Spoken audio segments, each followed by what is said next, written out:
Bonjour Jean-François Bodin. Bonjour Lionel. Votre invité ce matin, Laurent Lhuillier, c'est le directeur de l'IAC, l'Institut agronomique calédonien. Laurent Lhuillier, bonjour. Bonjour Jean-François Bodin, bonjour à tous. Merci d'avoir accepté notre invitation au lendemain du conseil d'administration de l'IAC qui s'est donc tenu hier. Comme tous les établissements publics, il doit voter son budget avant le 31 mars, ce qui est fait. On va évidemment revenir sur ce budget, sur les moyens qui sont accordés à l'IAC, mais aussi sur les programmes et les projets de recherche. On parlera du cœur de ce que fait l'IAC, mais justement, est-ce qu'il ne faut pas rappeler au début, Laurent Lhuillier, quel est le rôle et quelles sont les missions de l'IAC ? Alors oui, merci. L'IAC, Institut agronomique néo-calédonien, donc pour rappeler rapidement sa création en 1999, suite à l'accord de Nouméa. L'IAC est un établissement de recherche et qui est particulier à deux titres. D'abord parce qu'il est essentiellement qualifié d'établissement local, parce que gouverné et financé surtout par des collectivités locales, donc les trois provinces, la Nouvelle-Calédonie, et bien sûr l'État qui contribue beaucoup, à 40% du budget. Et puis qualifié aussi d'original parce que nous sommes sur une thématique, l'agronomie, qui est une thématique importante et le seul établissement de recherche qui traite pleinement de ces thématiques. Alors justement, on va parler des programmes et des projets en cours, mais sur ces 25 années ou 26 années d'existence, est-ce qu'il y a déjà des travaux qui ont permis d'améliorer le monde agricole ou l'agriculture en Nouvelle-Calédonie ? Est-ce qu'il y a déjà eu des résultats probants ? Oh, bah oui, quand même. Enfin, en tout cas, c'est la réponse que j'attendais. Je prêche pour ma paroisse. Alors, évidemment, il faudrait plutôt poser cette question à ceux qui sont destinataires des résultats et puis demander leur avis. Mais c'est subjectif, donc. Mais non, de manière la plus objective possible.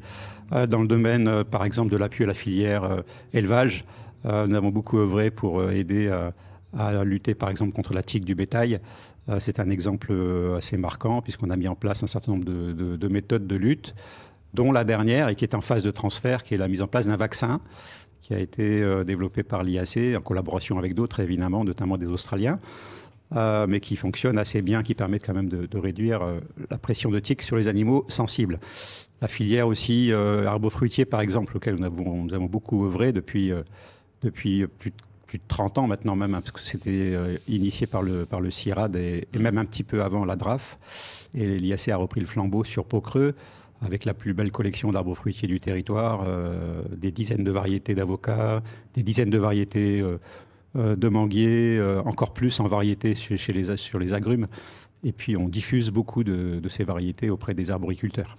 Alors est-ce que vous avez aujourd'hui les moyens de poursuivre vos activités ? Le budget adopté hier, qui on l'imagine, et vous allez nous dire, est légèrement en baisse par rapport au budget précédent, puisque c'est le cas de tous les budgets aujourd'hui. Est-ce qu'il vous permet quand même de maintenir ces missions dans de bonnes conditions ?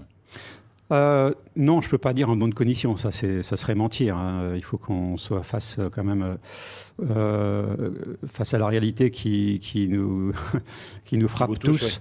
Ouais. On est tous obligés de fonctionner en mode dégradé, hein, plus ou moins. En tout cas, pour l'IAC, c'est le cas et ça nous impacte fortement. À titre d'exemple, notre budget qui a été voté est en baisse par rapport à 2024 de 12%. Alors ça ne paraît pas énorme. Mais en fait, il faut regarder sur plusieurs années, parce que ce n'est pas seulement depuis 2024 que nous sommes en difficulté. 2023-2024, déjà, la baisse était de 17%. Et sur les 5 dernières années, puisque ça a commencé fortement depuis la Covid en 2020, c'est 35% de recettes en moins de la part des collectivités. Donc c'est quand même très difficile. Alors comment vous arrivez à compenser d'une certaine façon cette baisse des subventions des collectivités publiques ? Alors, par différentes solutions. Malheureusement, une baisse drastique des dépenses, comme tout le monde. Et cette baisse est, en tout cas, à l'IAC, j'ai le sentiment que l'on fait des efforts exceptionnels. Depuis des années, hein, la baisse par exemple de la masse salariale, qui est le poste le plus important dans beaucoup d'établissements publics. Au sein de l'IAC, la masse salariale représente à peu près 75% des dépenses. Nous étions 66 agents temps plein il y a un peu plus de 5 ans. Aujourd'hui, nous sommes à 42. Ça fait 30% environ en moins. Et à la fin d'année, on prévoit encore une dizaine de départs, probablement. Il y a de grandes chances, qui ferait qu'on tomberait à 32 agents. Donc ça fait 50% de baisse sur la masse salariale en un peu plus de 5 ans. Donc c'est énorme. Et sur les charges courantes, donc les dépenses du quotidien, nous sommes aussi à de fortes baisses, puisque là aussi, en moins de 5 ans, on baisse de moitié toutes nos dépenses de charges courantes. Donc on se serre la ceinture, donc il n'y a plus de frais, par exemple, autorisés sur les déplacements hors territoire. On ne se déplace plus pour des colloques. Les carburants sont réduits de moitié. On se déplace de moins en moins sur le territoire. On fait de plus en plus de réunions en visioconférence, etc., etc. Mais est-ce que cette baisse du nombre d'agents, qui est, vous l'avez rappelé, hein, qui est constante depuis plusieurs années, du coup réduit le périmètre de travail de l'IAC? Vous faites moins de projets, vous suivez moins de dossiers? Alors, automatiquement, on a quand même une activité en mode dégradé. Mais heureusement, les chercheurs sont des gens intelligents et dynamiques et passionnés. Face à cette situation depuis plusieurs années, ils réagissent en répondant à des appels à projets, justement, encore plus qu'avant. Et nous avons depuis 5 ans une augmentation chaque année du nombre de projets financés sur appel à projets, donc des financements extérieurs, en plus des financements que nous avons par nos membres. À titre d'exemple, nous étions à une quinzaine de projets et puis 20 millions de ressources en 2021. Et chaque année, on augmente. Et cette année, nous avons 36 projets avec 130 millions de recettes sur ces projets prévus en 2025. Donc vous êtes obligé de calibrer quand même votre activité en fonction évidemment des fonds dont vous disposez. C'est ça. Et puis l'activité maintenant est principalement guidée par ces financements sur projets que nous avons. Et les financements des collectivités que nous avons financent le socle commun, c'est-à-dire les salaires des agents permanents et le fonctionnement courant.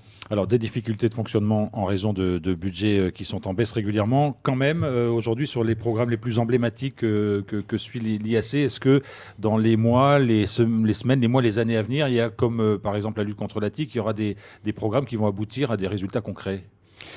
Oui, c'est l'objectif, évidemment, même si les résultats concrets de la recherche, c'est toujours trop long, hein, c'est ce qu'on dit, et je comprends, bien sûr, ça nécessite des travaux de longue haleine, hein, c'est le principe même de la recherche. Donc les résultats arrivent en général après plusieurs années de travaux. Au meilleur des cas, ça peut être 3 ans, 5 ans, et quand ce sont des travaux compliqués à transférer ou à mener, ça peut être plus de 10 ans, voire plus de 15 ans parfois. Donc les sujets, il y en a beaucoup. Donc la TIC, j'en ai parlé. Alors la TIC, c'est un sujet, j'ai envie de dire, du passé, puisqu'on est en phase de transfert encore au jour d'aujourd'hui.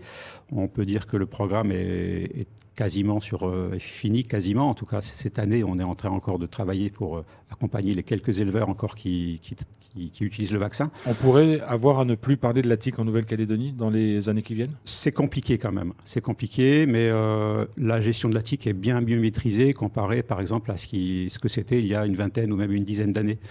L'utilisation des tiquicides a été réduite probablement, je n'ai pas de chiffres précis, mais probablement de diminuer d'un facteur 5 en 20 ans. Par différentes techniques. Hein. Alors la lutte génétique, par l'introduction de races résistantes, par la lutte agronomique, les rotations à la meilleure maîtrise des parcelles, et par la lutte donc immunologique avec le vaccin que nous avons développé.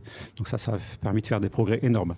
Donc on continue en tout cas sur d'autres thématiques, notamment sur les fruitiers. On continue à travailler sur la filière fruits, non seulement pour diffuser les ressources génétiques, en introduisant aussi de nouvelles ressources. On vient d'introduire depuis quelques années, et le temps que les arbres grandissent pour pouvoir ensuite faire des boutures et les diffuser. Mais on a introduit par exemple le citron caviar, j'ai oublié le nom, mais c'est la main de Bouddha et d'autres espèces comme ça qui sont assez particulières. Alors ça ne va pas forcément non plus permettre d'assurer toute la sécurité alimentaire du territoire, mais bon, ça contribue en tout cas à développer la filière et à générer des ressources. Donc la filière fruits continue. Évidemment, autour de la filière fruits, il y a toute la problématique de la gestion aussi de la production agricole. Et ça passe par la maîtrise de la fertilité du sol. Donc la science du sol, la santé des sols, c'est toujours une thématique très forte en agronomie, parce que tout part du sol, hein, je le rappelle, en agronomie. Les plantes et même le pâturage pour le bétail, il faut un bon pâturage, il faut un bon sol. Donc la gestion du sol est une thématique très forte en agronomie que l'on mène depuis des années avec des chercheurs qui sont très impliqués. Avec ici deux orientations fortes dans ce sujet que l'on continue à mener, qui sont la gestion de la matière organique. De plus en plus, on développe ce qu'on appelle l'économie circulaire avec l'utilisation de produits locaux pour améliorer la fertilité des sols. Et puis aussi la problématique des métaux dans les sols. Donc, on restitue par exemple le 31 mars une étude sur les concentrations en métaux dans les aliments locaux. Et il y aura une restitution le 31 mars sur la foi, puisque le travail est terminé, donc on restitue les résultats. C'est sans doute un travail très attendu parce que Oui. ça concerne beaucoup de monde, y compris et en premier lieu les consommateurs. Exactement. Alors bon, je tiens à rassurer, il n'y a pas de... Voilà, vous mais je n'avez vais pas dévoiler, non, mais il n'y a dites-nous pas quand même, de facteurs très graves, de facteurs voilà, de nature à nous inquiéter. Même s'il peut y avoir des points de vigilance, ça sera discuté le 31 mars. Alors pour que le monde de la recherche soit véritablement productif et adapté finalement au territoire sur lequel il s'applique, est-ce que vous êtes en contact régulier avec le monde agricole, avec les agriculteurs? Est-ce qu'ils vous font remonter les problèmes qu'ils rencontrent? Enfin voilà, quels sont les échanges que vous avez? Oui, bien sûr. Alors très rapidement d'abord, quand on construit notre programmation scientifique, qui est une programmation quinquennale, on demande à nos membres du conseil d'administration, dont fait partie la Chambre d'agriculture, donc qui représente le monde agricole, de nous faire remonter leurs attentes. Par écrit en plus, hein, pour que ce soit formalisé et qu'on soit sûr de pas se tromper, d'avoir bien compris. Et il y a une séance ensuite qui dure 2 jours, que l'on appelle le comité d'orientation stratégique, qui fait la synthèse de toutes ces demandes pour en ressortir la subscientifique moelle et qui sert ensuite de base à notre programmation quinquennale. Donc là, nous avons une programmation 2023-2027. Alors, la situation évolue, évidemment, en 5 ans. On n'a pas les moyens et les objectifs méritent d'être révisés, malheureusement, à la baisse. Et la Chambre d'agriculture nous a, par exemple, écrit il y a une quinzaine de jours pour nous signaler leur grande inquiétude vis-à-vis de la situation de l'IAC, et en particulier sur la station de Pau-Creux, avec des arbres fruitiers qui sont en mauvaise santé, pour beaucoup d'arbres, malheureusement, parce que l'année dernière, il a fait très sec. Nous n'avons pas eu les moyens d'arroser correctement toutes les parcelles. Donc il y a des arbres qui sont qui sont très fatigués. J'espère que nous n'avons pas trop de pertes d'arbres. En tout cas, ceux qui sont en train de repartir grâce aux pluies là, depuis quelques semaines reprennent de la vigueur, mais ne sont pas forcément en très bonne santé. Donc les prélèvements pour des boutures sont à faire de manière très, très parcimonieuse. Donc on risque de perdre malheureusement des variétés avec ces problématiques, et ça inquiète beaucoup le monde agricole. Nous avons une réunion prévue avec la Chambre d'agriculture pour en parler, parce que beaucoup d'arboriculteurs dépendent justement de la station de Pau-Creux pour leurs activités. Pardon, vous faites aussi, et c'est important de le souligner, l'IAC fait partie du CRESICA, hein, qui regroupe les organismes de recherche en Nouvelle-Calédonie, et ça c'est quand même pour vous quelque chose de très important. D'abord c'est une reconnaissance évidemment, oui, mais oui, plus que ça c'est aussi des apports techniques. Oui, c'est en fait le moyen, et c'était la volonté lors de la création du CRESICA en 2014, de se réunir encore plus, parce qu'on travaillait déjà ensemble avant en tant qu'établissement de recherche, mais d'organiser un peu mieux cette mise en commun de moyens, que ce soit des moyens en termes d'équipement, mais aussi en termes de ressources humaines et de qualification et de compétences. Donc ça a permis, si on fait le bilan sur 10 ans, à ce que effectivement les communautés de chercheurs au sein du CRESICA, qui réunit 9 membres, hein, je le rappelle, l'université, l'IRD, Ifremer, le CIRAD, le CNRS, l'Institut Pasteur, l'IAC, bon voilà, je vais tous les citer. Le CNRT Non, le CNRT n'est pas des établissements de recherche, hein. Donc ne fait pas partie du CRESICA. Ces 9 organismes travaillent de plus en plus, depuis 10 ans, sur des projets de recherche, donc de manière ensemble, et génèrent des ressources sur des appels à projets, par exemple, de plus en plus ensemble. Alors, il y a les gros projets, par exemple, que l'université obtient. Alors, c'est souvent l'université qui obtient les plus gros projets, comme le projet Excellence récemment. Je ne vais pas dire que c'est grâce au CRESICA, mais en tout cas, en grande partie, parce que ça a permis de montrer cette dynamique collective avec d'autres partenaires du CRESICA qui sont dans le projet Excellence. Laurent L'Huillier, directeur de l'IAC, merci beaucoup d'avoir été notre invité ce matin. On ne parle pas beaucoup et rarement de l'IAC, c'était l'occasion de le faire. Et on suivra votre rendez-vous du 31 mars, donc la restitution de cette enquête qui sera votre prochain événement public. C'est ça. Merci beaucoup d'avoir été notre invité ce matin. Jean-François Baudin, merci.